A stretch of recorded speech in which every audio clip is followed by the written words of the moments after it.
worried that you might be the cool kid? You wear the latest fashions on top of all the trends. Or have you ever worried you were too much in the mainstream? Always so generic, more normal than your friends. Well, we've devised a test to put to rest your fears. There's no need to panic if you lend us your ears. Tonight you can't sleep easy after all that you've heard.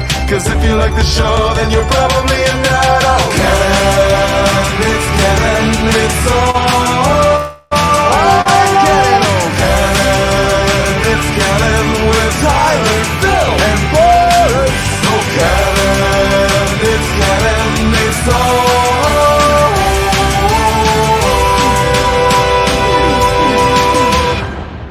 in Canon.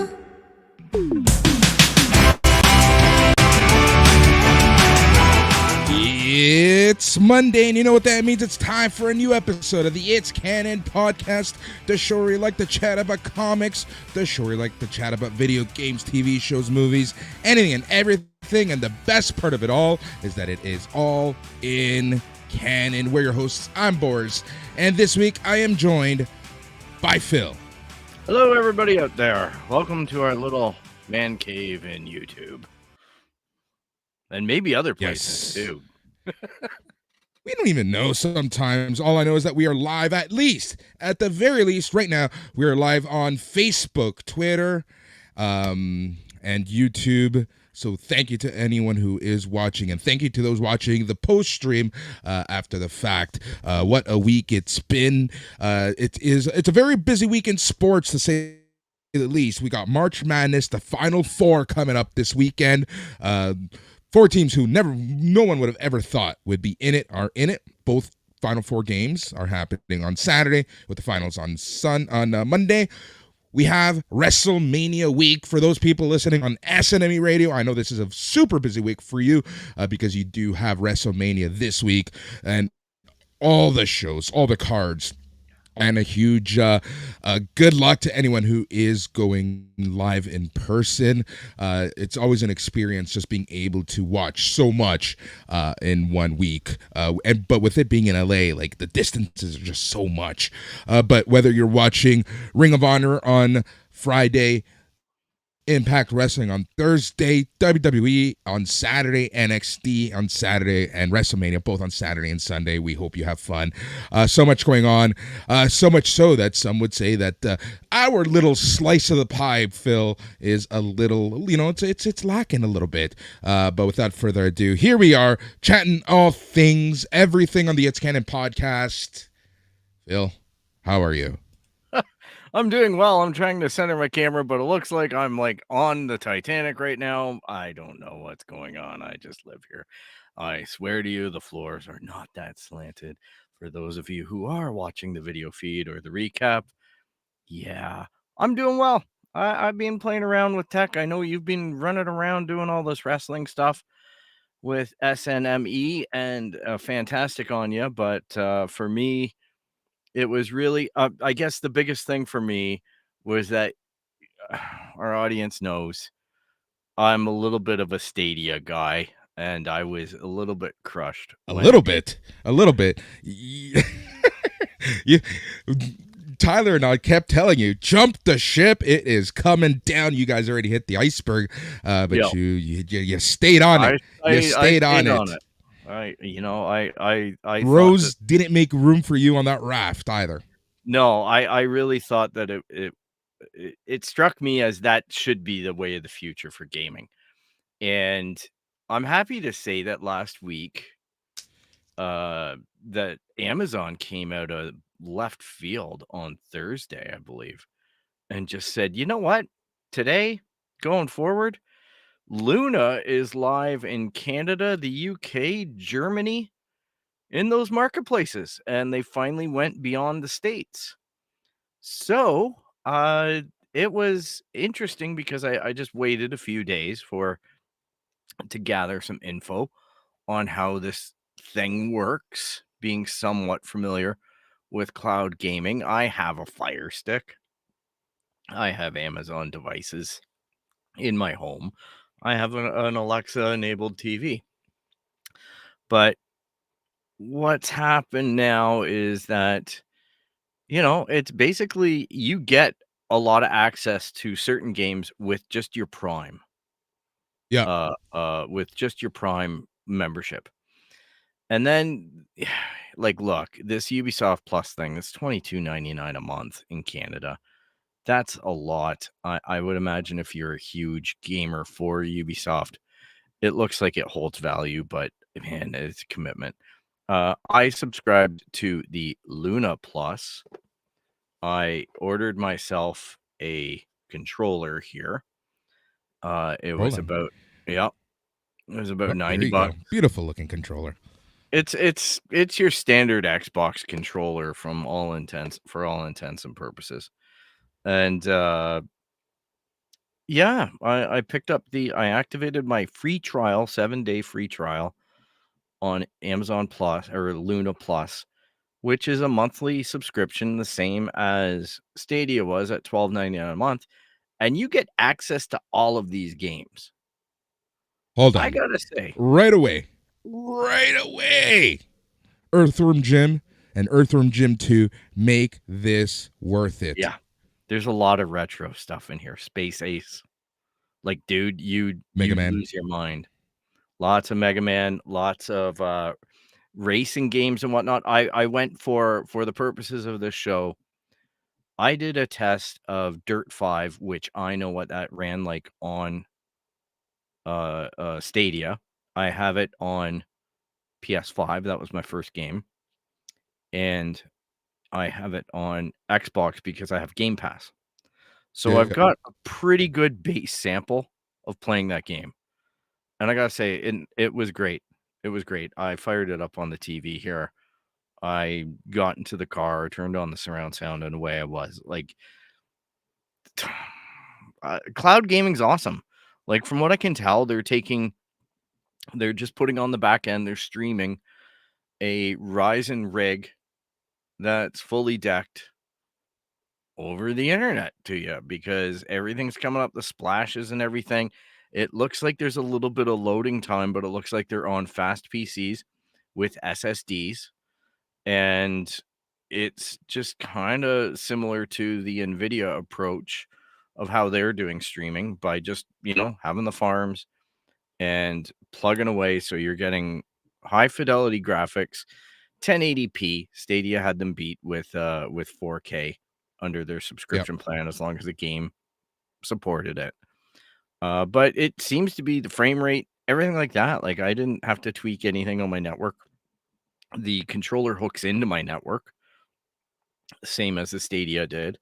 So it's operating over Wi-Fi. Yeah. And this is all pretty good, guys. Like, I gotta say, if cloud gaming is something that it's really good for casual gaming because you can just jump into whatever.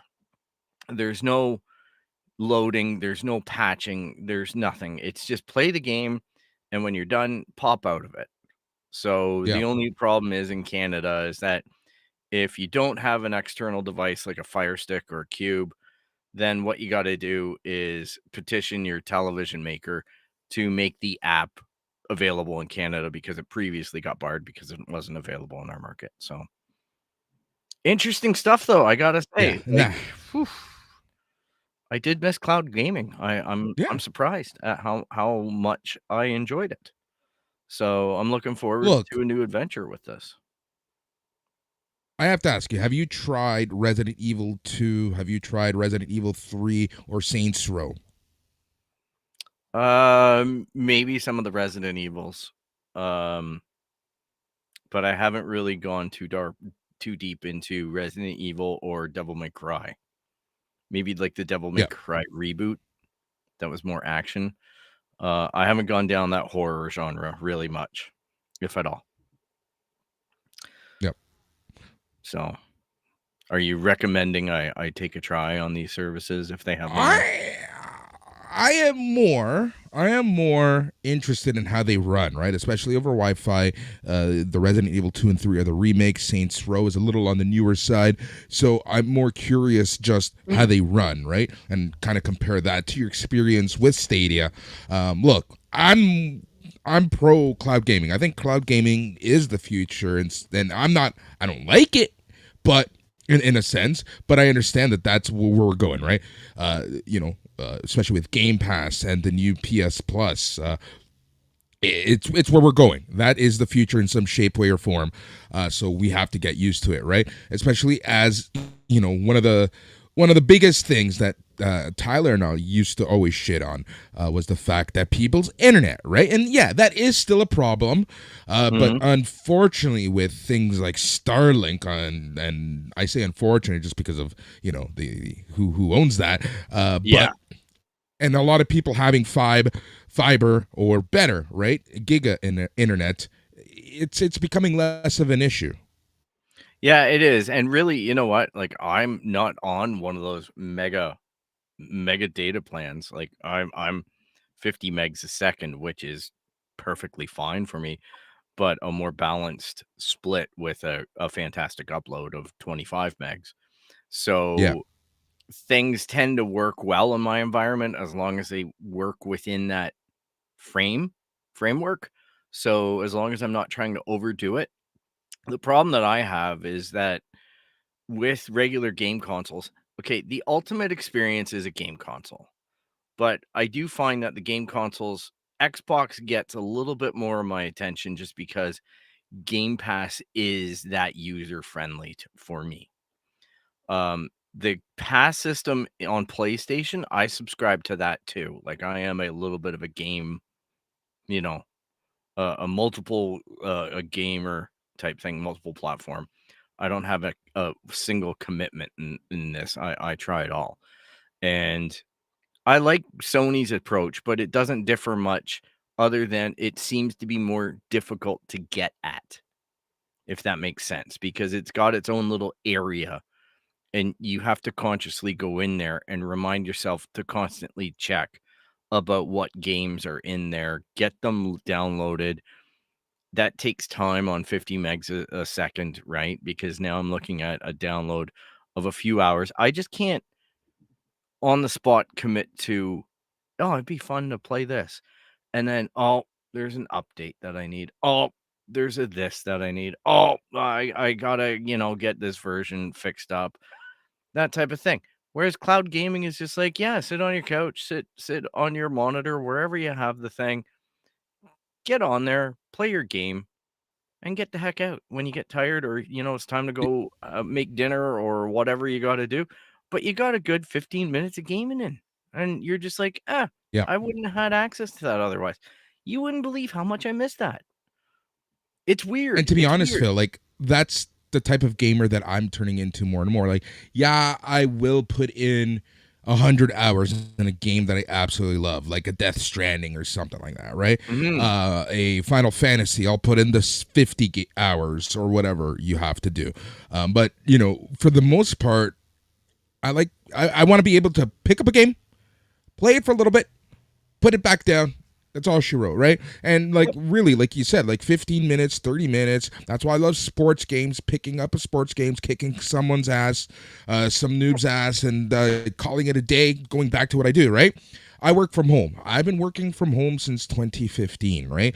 So I'm now accustomed to picking up a video game console between meetings so that I can just reset my brain and whatever, right? Like that's how Mhm. I work. That's how I do stuff. So I can't get in too deep into a game when I'm in the middle of my workday, right? I need a game that I can just pick up, play for a little bit, and call it a day, right? That's why right Yeah. now with Last of Us the remake, it works perfect. But even then, I don't want to commit too much time into video games, right? Like, and that experience. I still consider myself a gamer. Still love gaming, and I at night will spend however many hours playing Gotham Knights or whatever, right? But during the day, when I'm busy, when I'm, just feeling stressed, feeling a little low or whatever, that's a time that I really want to be able to just pick up a game, play 15 minutes or something like that. That's why, when I saw Earthworm Jim, I'm like, oh, that's perfect. Like, just Yeah. laugh a little bit and call it a day, right? So that's what Yeah. I like about it. So what I can see really happening, and we'll see where PS Plus and Microsoft Game Pass take things, and that's really what games they offer on those. I want to see more old school games like that, especially in Game Pass. I want to see Battletoads or something like that. Now that they own that series, right? Like I want to see stuff like that Yeah. on online and Yep. through cloud gaming. This Because the thing is, cloud gaming to a certain extent is the future. It's going to change and going to evolve over the next 5 years, but I think that in 10 years there's going to be a real market for cloud gaming. Is Luna going to survive, or is Luna going to go the way of Stadia? I don't know, but let's be realistic. Nintendo, PlayStation, and Xbox, Microsoft, they obviously have plans, right? They have something up their sleeve because they don't want a Stadia or a Luna or whomever to be the next big player, right? Like, let's be honest. When we were growing up and you heard that Sony was coming out with a gaming system, you scoffed at it a little bit. It's like, what the fuck does Sony know about video games and gaming, right? Well, little did we know, right? So I think that the big three, Sony, Microsoft, and Nintendo kind of have that in the back of their mind.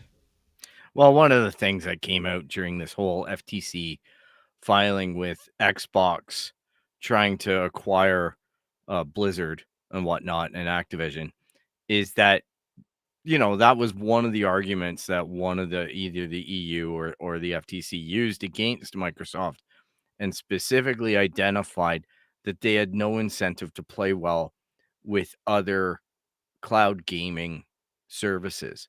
So what Microsoft did was sign a 10-year deal with Nvidia on Yep. their cloud gaming service. And they have their competing thing. But I noticed with Amazon Luna, when I was doing my research, it was announced a couple weeks ago that Fortnite's going to be coming to it. I saw Which, that, yeah. yeah, we can all go, oh, Fortnite. But the thing is, Fortnite here's another thing that I think we should quickly touch on. And that is, if you watch the GDC convention on the weekend, it's like some of the stuff that came out with Unreal Engine 5.2 is absolutely insane. And the development tools that they're coming to market with, where they're going to be able to empower people who create levels and whatnot to take something that would take multiple hours to do and do it in minutes, like real-time foliage rendering with light, all of this stuff. But one of the things that they talked about, and it was announced last week at this conference, was that Fortnite are now opening up a new branch of revenue for their players, in that they can start making their own video games using the Fortnite Unreal Engine. And the more they keep people in their video games, which don't have to be like Fortnite, they can be whatever they want to be. They create the content that people come and play it. It's sounding a lot like Roblox.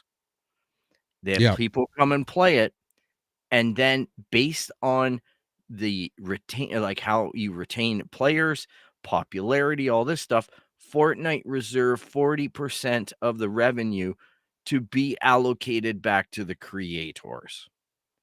So this all of a sudden makes Fortnite into this multi-game platform, which I don't know about you, but that sounds really exciting to me. And seeing they have 3 different demonstration games that they created, these look like fun games. They look interesting. They have really neat graphical things, and I can see people's creativity coming out in this and making games like High as Life or whatever it is, that one that's the Rick and Morty people and things like that. Like, Yeah. I just see a lot of possibility coming to people who are willing to create and use these tools that are getting more and more accessible. Yeah. And that means amazing things for this industry. And then when you start thinking about the cloud gaming and everything, you don't need hardware to run this stuff. You Yeah. just need an internet connection and a TV with a stick and a ridiculously expensive Canadian controller at $90.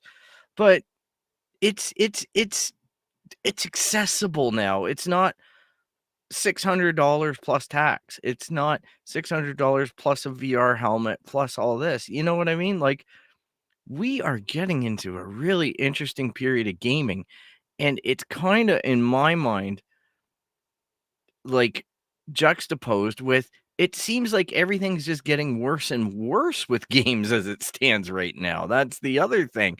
I find that games aren't holding me in the way that they used to, Boris. I find that I really have to have my engagement level amped way up, for Jedi, the new Jedi Fallen Order or Jedi Survivor or whatever it's going to be called. I have to really stoke the fire in order to sit there and go, yeah, man, some of those maps were really a piece of shit. And I really struggled with getting around that map. Like, I don't know how many times I'd come to you and I'd go, I don't know. I'm stuck on that opening planet. I don't know where the heck I'm supposed to go. And you're like, just go to the other side of the map and you're going to find out. And you were right. You knew exactly where I was. But yeah, it's just the game designs are getting more and more complicated and mechanics and everything. And then here we have people making stuff. And I'm like, let's see where this goes. Is it the return of the 5-minute massive entertaining thing? Is it like Angry Birds 3.0? I don't know. What are your Yeah. thoughts on them? My thought is old man yells at cloud. Like that's literally my first thought here. But you have a point. You have a point to a certain extent, right? That I think that we are being let down by video game developers. You can check out my review of WWE 2K23 on Talk Time Live with Dag Xavier. And this we had talked about this is that we as the consumers are getting screwed over, but we as consumers aren't doing the right things. We're not speaking up. We're not talking with our money because we're still idiots. Yeah. We're still buying those games no matter how shitty they are and how glitchy they are, right? Like, yep. Anyone who's ever listened to the show or has listened to the show for a while knows about our rants when it comes to CD Projekt Red and in particular Cyberpunk 2077, right? Like that game was an absolute shit show, and you would think that the industry learned by now because of that, but no. You know what the industry's done, Dave? And I accept this to a certain extent. I'm okay with games being delayed. For example, the whole always online, the live service that is Kill the Justice League, right? They talked about that. They released that information. They got tons of feedback, none of it good. So what happened? They delayed the entire game to rework things out. That's okay. But you know what the problem is, Phil? They're not going to use that time to fix glitches, to fix bugs, right? If a game is delayed, I want a near perfect release. And we're not getting that. So why are we constantly seeing delays? I just don't get it. I don't get it. But we're idiots. We're dumb. Because you and I will still spend money. Look at the fact, like you bring up Cyberpunk 2077. That was the latest in a series of letdowns. Like, that's just the last one that we can really pick on. But look at almost anything Bethesda. Like, half the Fallout games came out that weren't even working glitch-wise. Skyrim and things like that. Like, these massive multiplayer games and whatnot. You know that this new space game that they're coming out with on Xbox, it's already been delayed 3 times, is going to be an absolute crap fest for the first month or two. You know, like, I literally, the other night playing Forza Horizon 5, was sitting there, and then I realized that the people that my car was looking at were a foot off the ground, and there was nothing between them and the ground. Like, they're floating there. Like, this is meme-worthy stuff, and the game's a year and a half old. So, I hear you, and we keep on slamming our money down and complaining about the user experience and how we feel exploited and everything. And then we turn around and go, give me more, like make that same game again, only put more monetization in it. Please let me deal with NFTs, right? Like, that's why I like this Fortnite news, because it's finally, you know what I mean? Like, it might not be my type of game, but finally a developer is putting their money where their mouth is in Epic, because they know they have a monetization method that works. It's just called buying skins. But they know for a fact that they can make substantial betterments for developers. And that's Improvements. what I like about it. Instead of sitting there going, I'm Square Enix. How can I further exploit my fan base? Oh, Counter-Strike 2, here's the bone we're going to throw you guys. Yeah, all the NFTs that you bought for the last 10 years, oh, you can have them in the new fancy graphic pack. Like, whoa, I'm being bold man, Look, Phil. I know. I know, right? But our point is, right? Like at some point we need to talk with our money, right?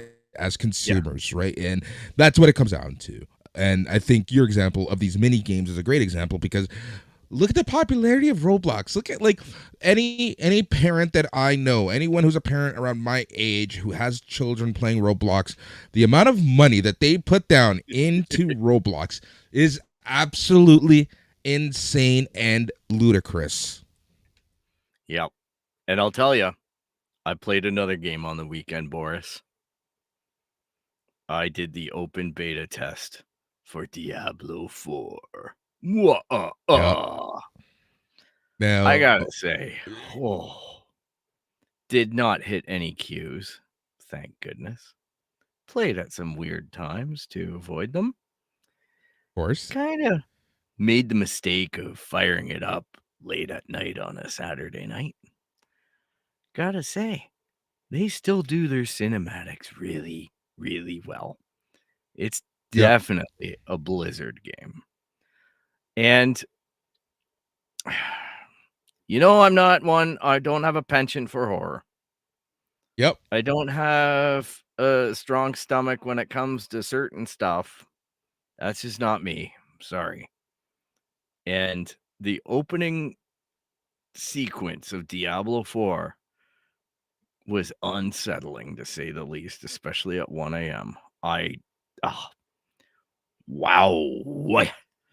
So, Yep. anyhow, it really feels like Diablo 2 a lot. It's very dark. It's very moody. It's got the core gameplay mechanic down. I'm kind of looking forward to returning to that world. Like I powered through Diablo 3. It was a bit different, but Yeah. I didn't have this issue with the online economy and everything like that. I just went to it and played my game and got out of it and went, that was pretty fun. So Yeah.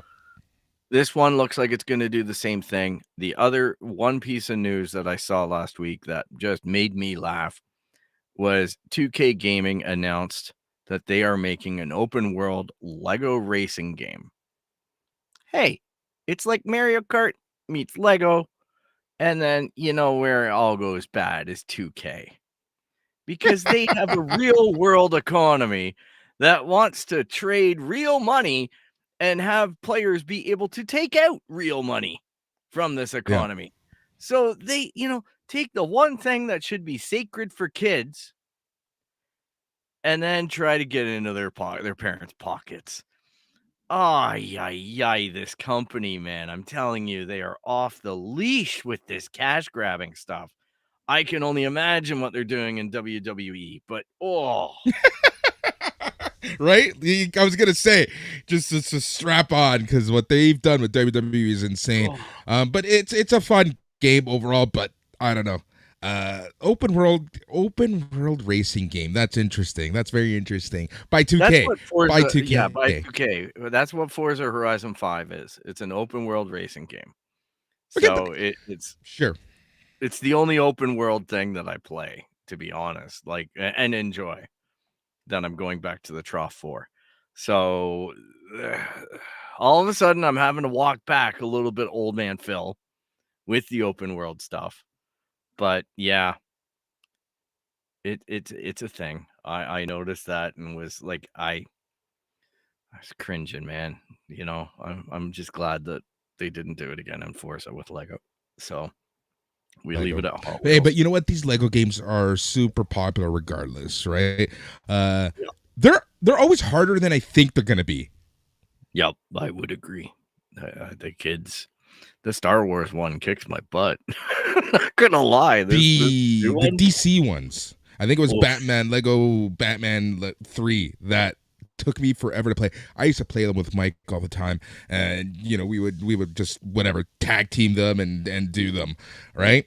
Yeah. But yeah, the Batman Lego 3 was a very difficult one.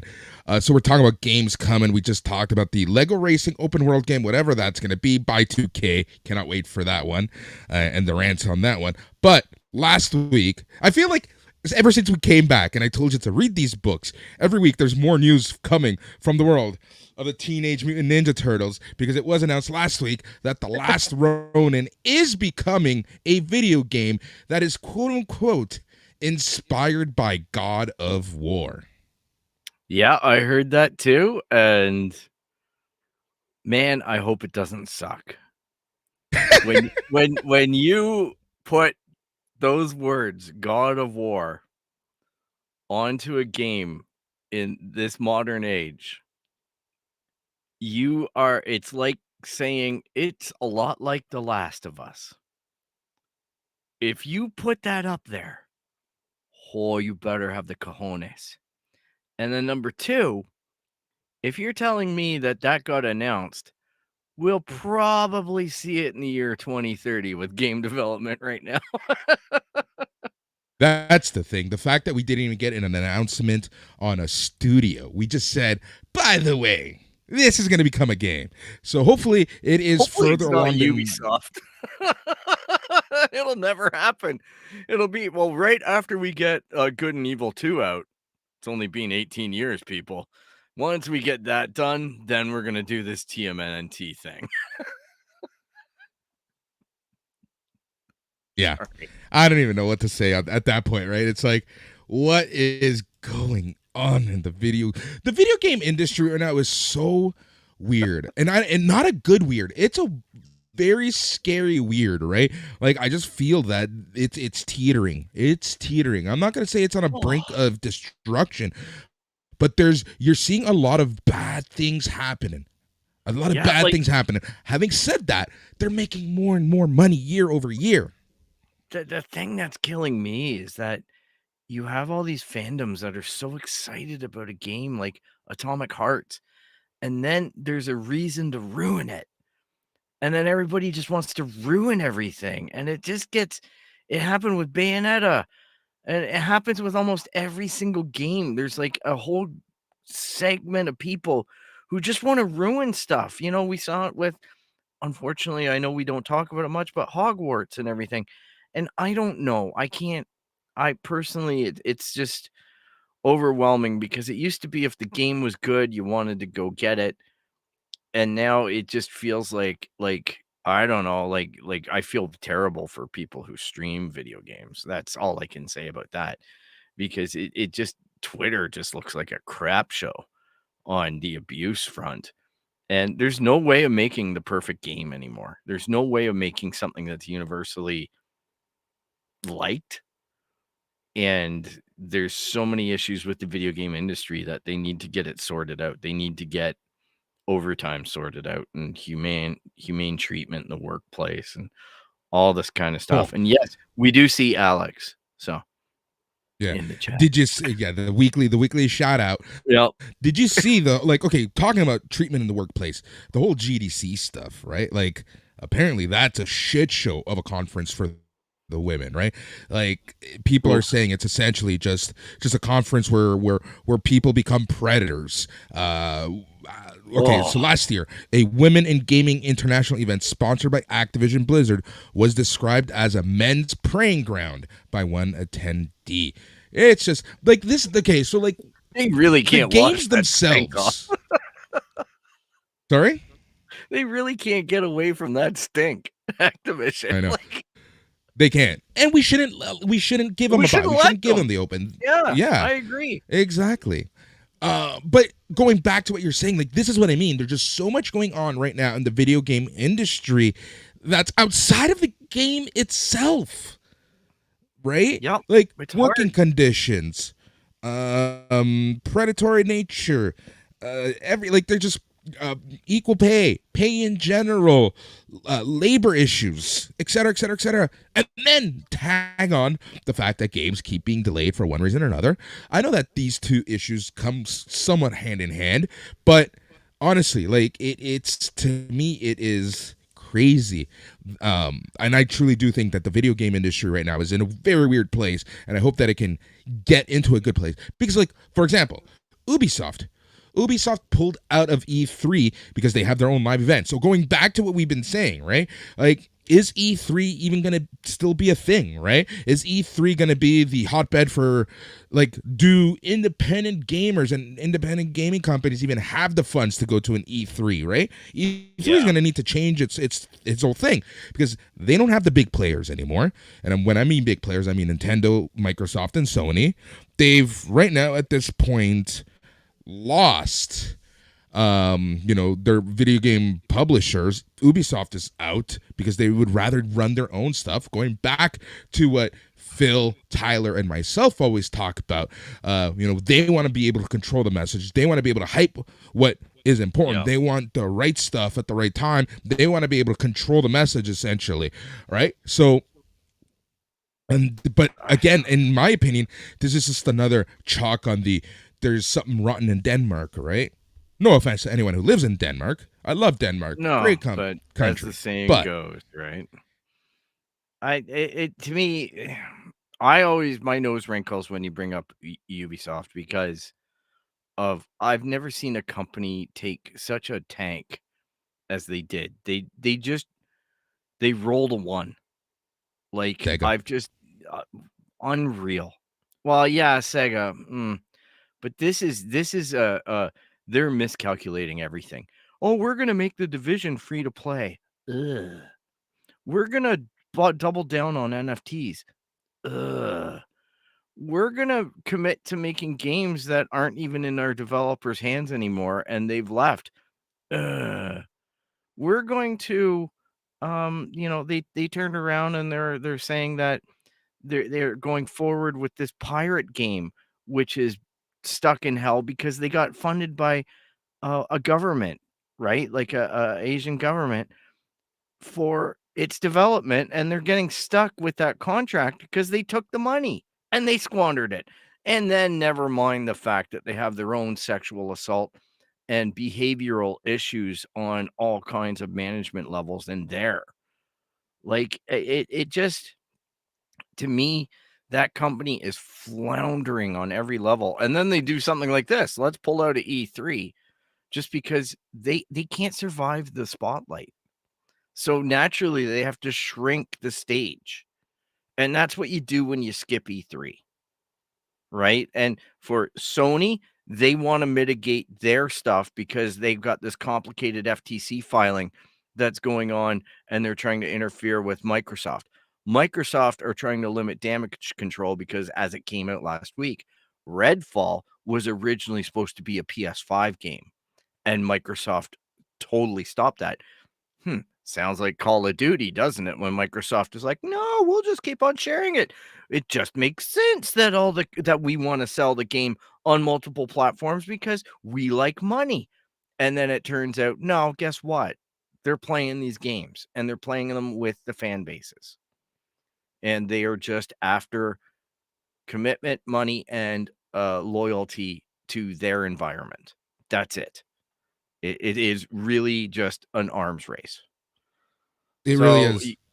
Ubisoft went from somebody who would be an attractive get or an important customer to have in your portfolio for either exclusive content or advanced content onto your platform. And now it just feels like, no, Sony are just going to turn back and say, oh, we've got a developer that makes Horizon Forbidden West. Go make a new version. Go make a new game. Go do this. We got to sell VR units. Make a new game for that. Like, you know what I mean? Like, that's increasingly what Microsoft and Sony are doing by buying up all these companies too, is they're de-empowering the transitional houses that would normally be appealing to, game platforms to get stuff done. Yeah. And to promote. And then you have Ubisoft. See this thing about how they are using that Ghostwriter AI tool for writing NPC scripts and stuff. How does that make you feel? Okay, let me get my water. I'm gonna sit back, old man Phil. Have at her. Oh, it's not that bad. Like, what can you do at this point?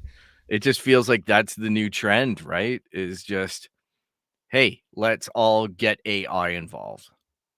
Like, it just seems like that's the hot buzzword right now is to do that. Now, I do feel bad for any creatives in that industry who are under threat.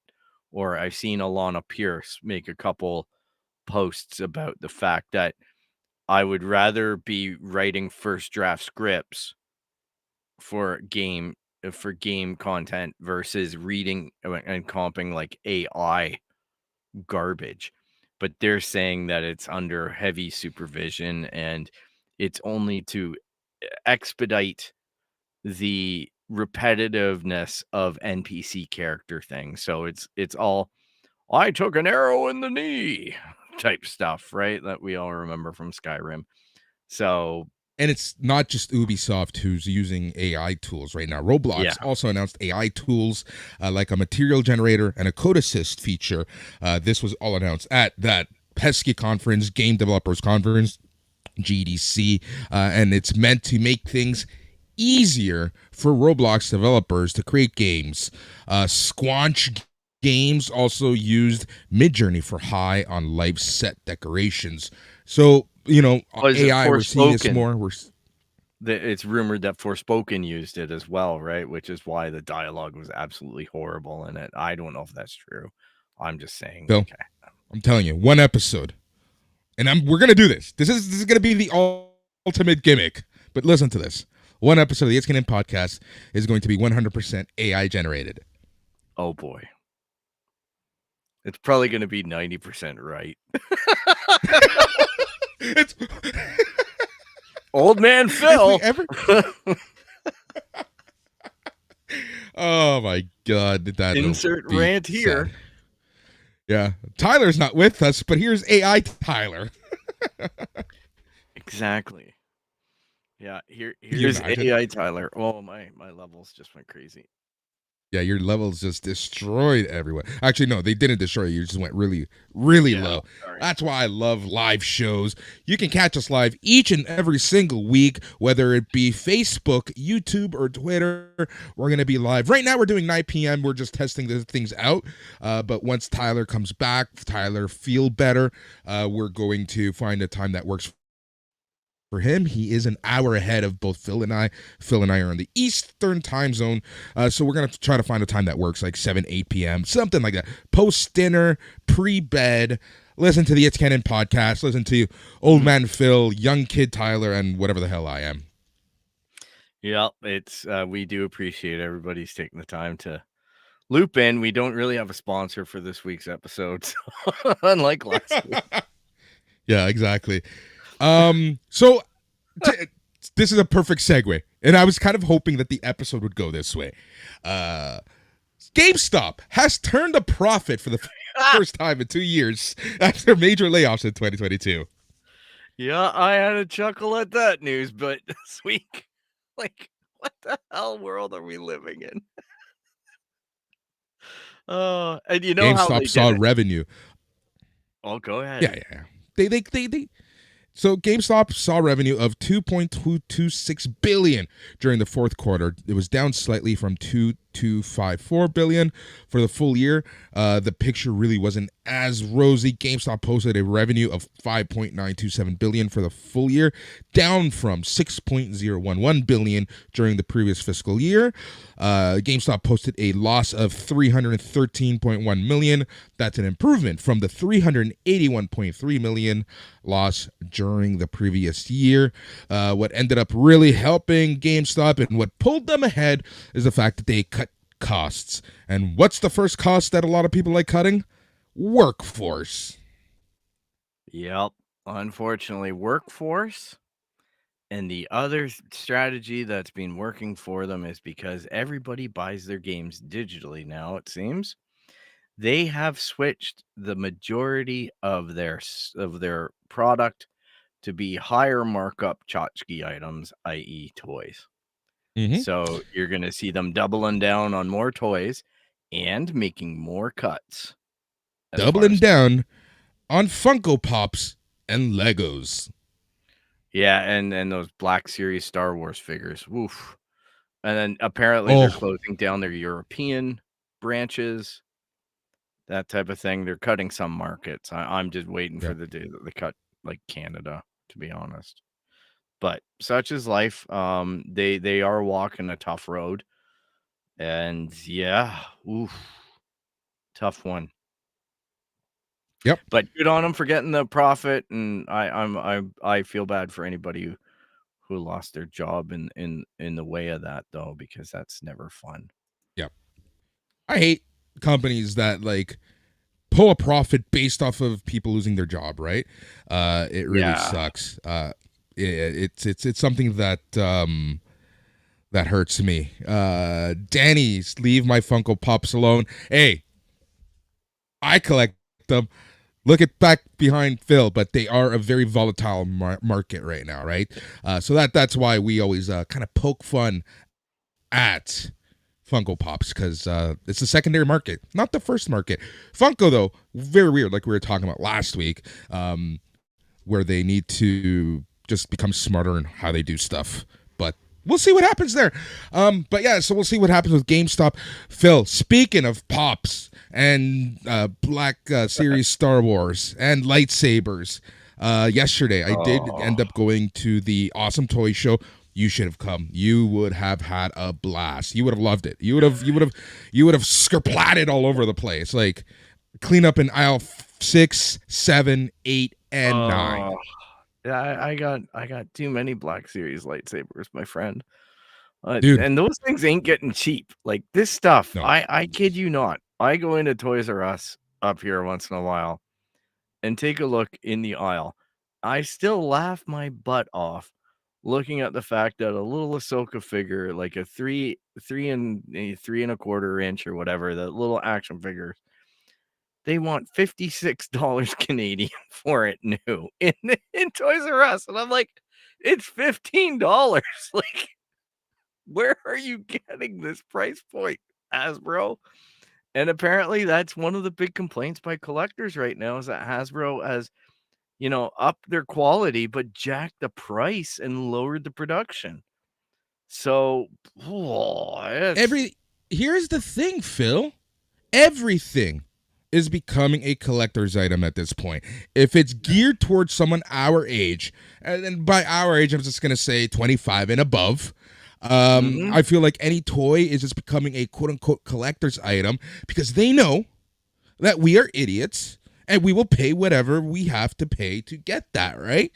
And Yep. it's they're making the profit that the secondary tertiary market used to make, and they're making it right off the bat from the distributor to the store to us. It's crazy. It's crazy, but we're idiots. Almost the same rant that we use for the video game copy control V, right? Yes. Like it's just we're idiots sometimes as a It's consumer. hilarious. Yeah, and we're our own worst enemies, but, it really is the difference for me is I don't collect them all, I collect one or once in a while.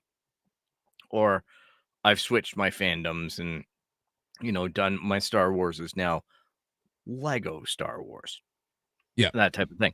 That being said, I will say I got my package in from Denmark today with all my clone troopers that were missing from that battle pack. So, That's good on amazing. you, Lego. Congratulations. 2 They pages got of you. invoice of just all the parts that they had to include. So, I now know what a clone head part number is. Jesus Christ, my friend. All right, so that's video games, that's toys. Let's talk some movies. Apple is making a huge push right now because they want to bring a lot of their movies. So something that we've talked about on this show in the past, we're really starting to see this. And let's repeat this conversation a little bit for anyone who hasn't listened to us before. And that's Netflix is kind of like if you write a script and you know how to talk, it's going to get greenlit. And this is no fault to anyone who, like, congrats to everyone who has gotten anything greenlit at Netflix, right?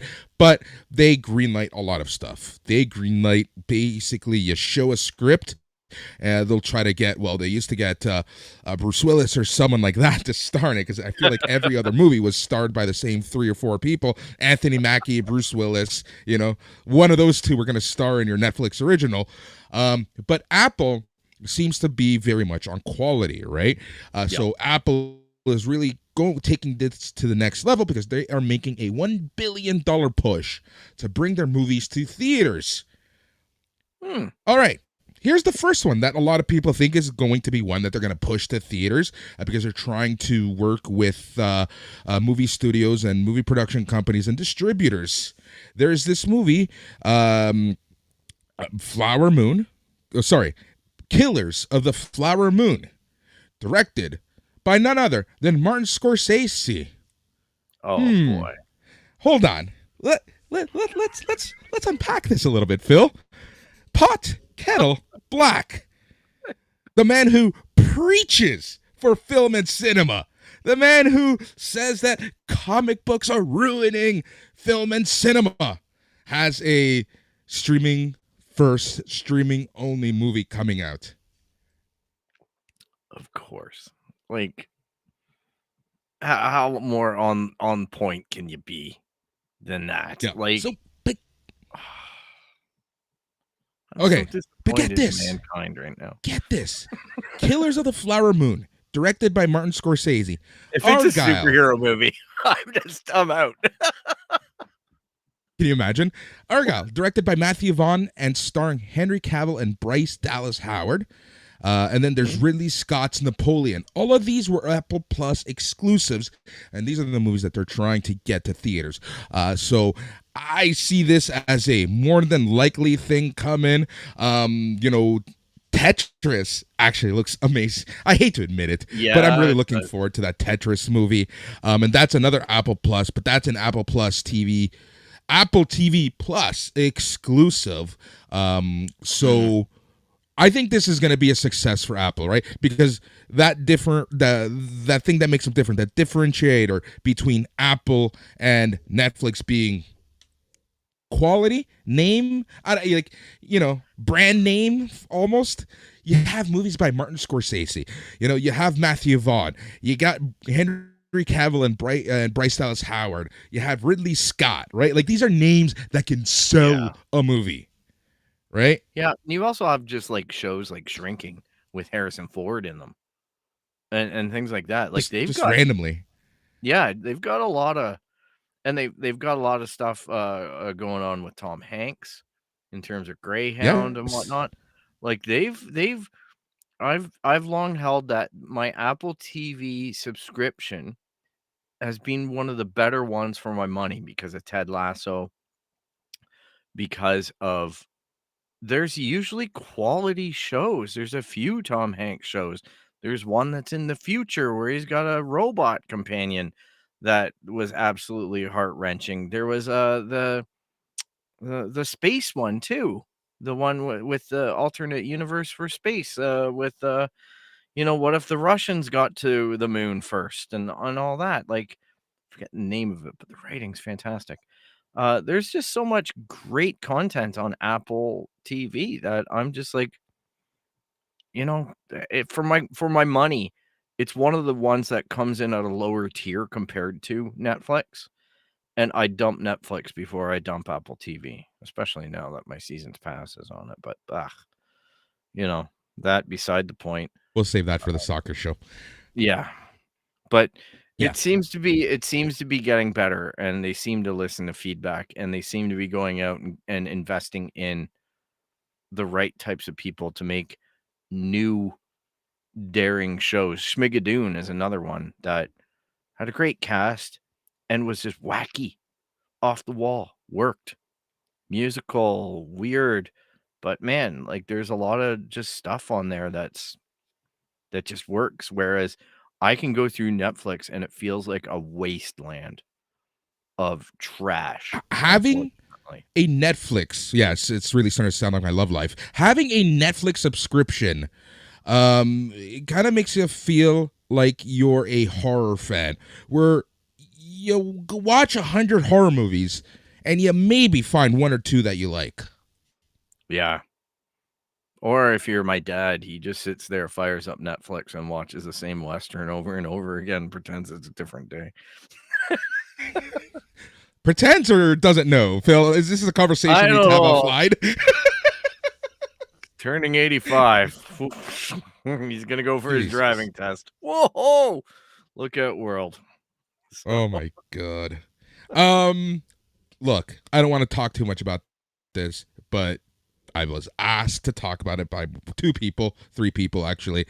And that's, you know exactly where we're going with this. And I don't want to talk about this because news just came out. We don't know what's going on, but we'll see what's going on over the next few weeks. But that's MCU and Creed 3 star Jonathan Majors being arrested for a alleged assault. His rep says he's innocent. We'll see what happens, but you know, Unfortunately, the jokes write themselves, right? Like that was fast. DC was sitting there going, "Oh man, we've got this whole mess with Ezra, with they and whatnot, them, and they're just looking at everything, going, well, woe is us." And then it was like Marvel was just like, "Oh, hang on, just one moment," but Hold it my is beer. alleged. Yeah, it is alleged, and we just have to see because apparently there is video proof and evidence that suggests that these claims are false that are being insisted by his legal representatives.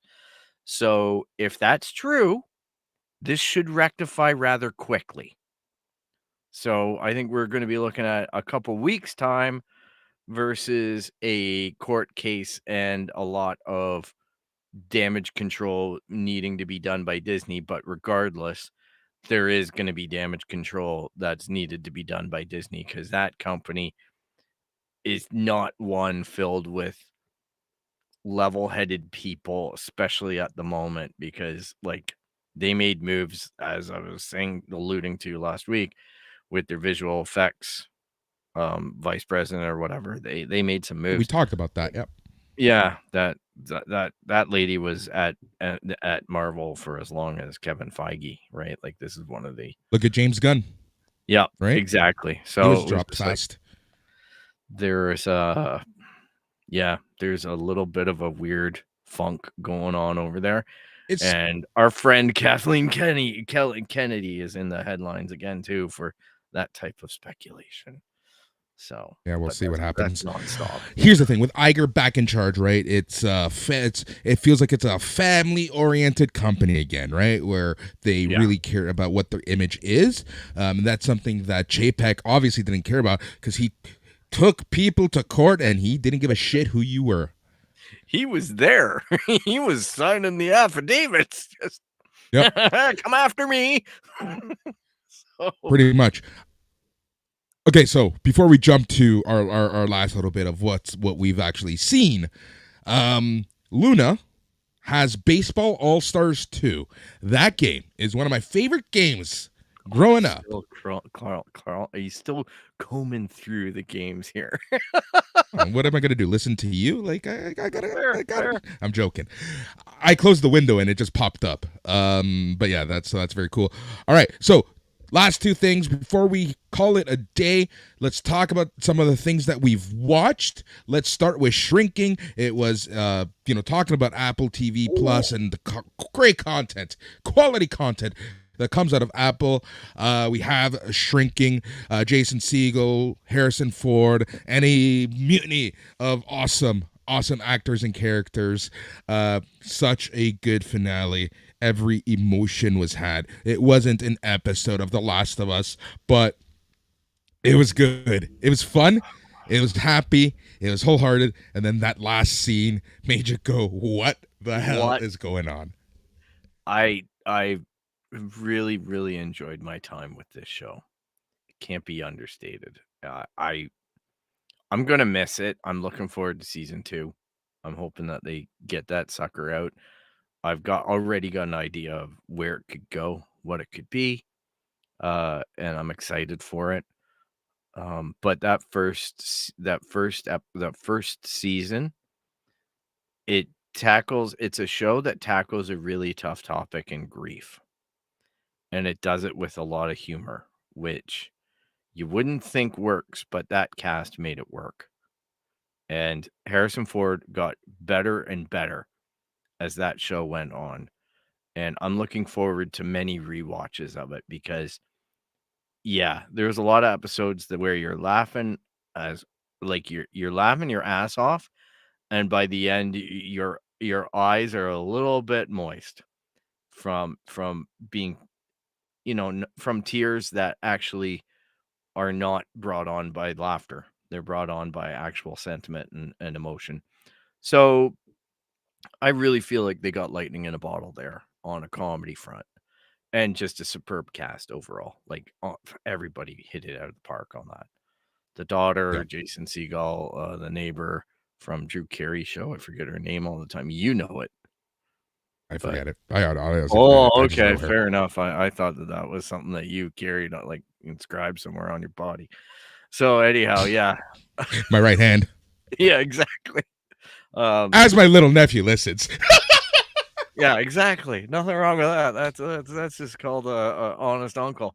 So yeah, I thought that I had a great time watching that final, and what an ending! Like honest to God, what an ending! What a final scene!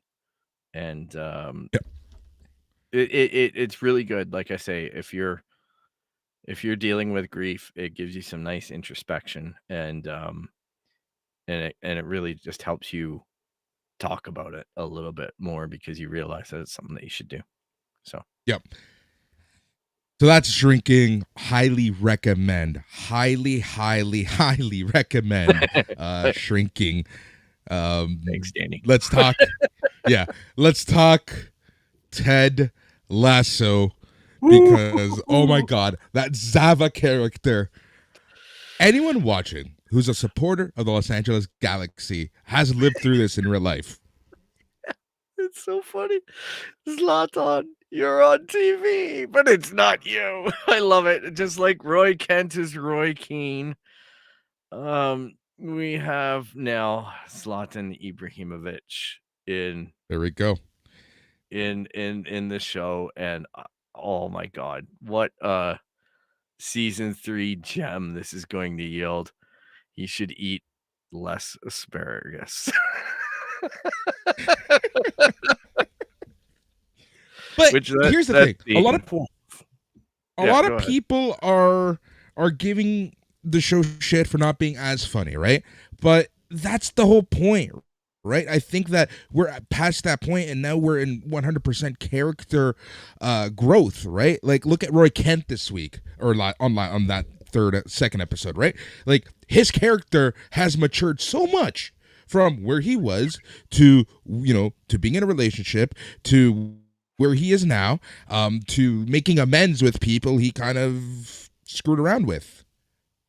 Yeah, like there's an arc going on here, and you're never going to like. Here's the thing with comedy like this, it's intelligent comedy. All right. In the first season, it's going to take, you can't always be in shock and awe that they're in England coaching a team. It has a shelf life. It's produce. It'll go rotten at a certain point. Ted opening up this season, like spoiler, I guess, a light spoiler, but him opening up the season and questioning whether or not, like, what's he doing there still? At this point in his career, he's normally moving on. Yep. And what's he doing there? And they're reminding him, well, you said you were going to win it all, dude. So go out and win it all. And he said, I said that? I don't really remember saying that. Like, I'm not a winning coach. I'm a coach that makes a team better and then takes his leave type thing. And I just was doing this to run away from the turmoil in my life. And now that that's done and dusted, I kind of want to go back and start my life again because this is getting in the way of my relationship to my son and whatnot. So the characters have to grow. And it's like, I hate to say this, but I will. It's like watching The Big Bang Theory. It had its little run where the jokes were fun. The jokes were funny because, oh, Raj can't speak to women. He needs to be drunk.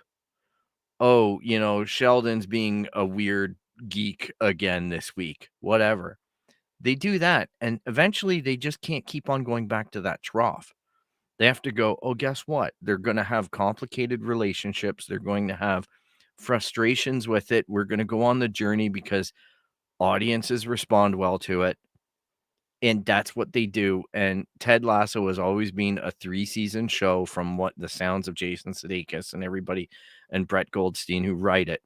They're saying, "Hey, look, it had a shelf life, and we're gonna do the most that we can with it." So, enjoy the moments that are meant to be funny, but realize that you also should be caring about these characters because they've been gently pulling you along. Like, that whole 2nd season was all about therapy. Yet last week, Jason Sudeikis showed up at the White House to talk about the importance of mental health and therapy in the American culture. And then the great thing was is that they planted Trent in the audience to ask a question. Yeah. Like, that was just brilliant comedy, right? I didn't watch Sudeikis on Saturday Night Live this week, but, like, the guy's just a comedic genius, and I can't wait to see what he does next or what Star Wars show he shows up in a stormtrooper outfit, because he was the guy who Right. punched Grogu in season 1. Yep. He was. This is a perfect segue. Let's get right into it. Mandalorian, spoiler free. Before we go this week, I do promise that we will have the Last of Us special. The schedule just became a little crazy. I had prior commitments, other shows that I had to do. But this week, we will 1,000,000% do our Last of Us wrap up. But before that, let's talk some non-spoiler first thoughts, opinions on The Mandalorian season 3, episode 4. What are we? 4, 3? I don't. Episode 4. I don't even know where we are. That would be chapter 21. So, Carl Weathers is the director for this week. Dave Filoni did the assistant, did some of the writing. If I don't know if he did it all or some, but yeah, I think he did some. I know he's busy, right? Yeah, so I think there's that. Sean and him shared writing credits on this one. Yeah, he's busy with Ahsoka, I'm pretty sure. So I thought it was a good episode. It wasn't what I thought. I was predicting pirates. So this one for me, it was a little bit more like the older seasons of Mandalorian. Without spoiling anything, they just buckled down on one chain of events and told the story using the whole episode to tell that story without any jumping around, without any weird cuts, without any aggressive skipping of certain details. Like, I need a droid. Oh, you can take this R5 unit. Okay, let's go. That type of thing. It just felt a little bit more like the other episodes in previous seasons where it had a definition, it wanted to achieve something. And I guess one of the concerns that I see coming out of the fandom, without speaking about what goes on in the show, but it's Monday at this point, and it was Wednesday it came out, so you should be all right with a little bit of banter about it. But a lot of people are starting to feel like, is this going to become the Bo-Katan show? Because we have two things that are happening right now, or one major reason why people are speculating that, just because of the amount of screen time and the conflict that Bo-Katan has about her situation in the show, and maybe playing a bigger role. But number two, Pedro Pascal's contract is up at the end of the season. Yep. So does The Mandalorian, does Din Djarin kind of go away, or just become a new version of Boba Fett where he just shows up to be background character, and maybe Bo-Katan and Grogu go on a journey or something, or maybe Din gets into trouble, or we don't know right now what's going to go on. So this could get a little more spicy than we thought. I don't know. I think that's it's called really The Mandalorian. It's not called Din Djarin. It's called Mandalorian. Remember it's that. not called Din Djarin. Exactly. So who knows? It's an All interesting right. take, if nothing else. What do you think of that episode? I liked it a lot. Like I really did like that this episode was very self-contained, told a good story, got some Grogu backstory. Mm-hmm. Nice little cameo. Nice little cameo by Ahmed Best. That's Oh, all I'm Ahmed saying. Best, For those of you who fantastic. Like, right, it right, wasn't redemption because he didn't need redemption. I just like the fact that Star Wars had him come back and play a character that he was playing on a YouTube channel show. yep, So it was just really good. And I just was yep, very, very happy to see him get that role and kill it. Like he did yeah. he was awesome. Yep, Danny said he was awesome. I wholeheartedly agree. And I don't think there's anyone, I think it's very rare, Phil, very rare, where you can get the majority. I'm not going to say everyone, the majority of the fandom liking something at the same time. But Yep. Ahmed Best's cameo role in The Mandalorian this past week was one of the few things where the fandom, that is Star Wars, as fickle as they can be, we're all on the same page in happiness. Yep. Yep. And yeah, it's really great to see. It's a lot of the people that complained about the prequels now realize that, you know, they were necessary. It was George's vision, and you may not have loved his original character, but that has nothing to do with the actor. He nailed it. He did what he was supposed to do, and he didn't deserve some of what he got thrown, like any of what he got thrown his way. So it was nice to see him get a nice standing ovation from the fandom on this one. So But yeah, that's the thing, right? I think that was super important because I feel like we, I don't know why I say we, because I'm not like this, but a lot of the fandom forget that these people, Ahmed Best, are just playing a character that's written for them. They have little to no say about the character, especially in a series like Star Wars, right? If this was like a dramatic role, there's characters written for them, but that's not the case here in Star Wars, right? So it's good to see someone like an Ahmed Best be able to kind of prove himself that, you know, that he wasn't the reason why Jar Jar was Jar Jar. So that was that. Very good episode overall. I can see why Emily Swallow really liked and was looking forward to last week because she was all over the episode. She was. So that's kind of funny. Yeah. So we'll see what happens this week. At this point, I have no idea where they're going with this story. Yeah, neither do I, right? Like as we talked about before, we don't know what the arc is for this season, whereas it was very well communicated and laid out in the other seasons. So I just do want to say one thing before we do the outro, and that is to recognize last week that we lost Lance Reddick. And it was a bit of a shock with John Wick 4 coming out this week. But as well, I just know in the geeky realm, along amongst his many, many roles, one of the things that I think was absolutely massive was the Destiny 2 fan base actually holding vigil over his character in the tower, or whatever they call the tower in Destiny 2 now. But actually holding vigil over his, and even with the server capacity of only 16 players being able to be in the space at once, but everybody took turns holding vigil over his character in there. So classy move by everybody. So yeah, he will be missed.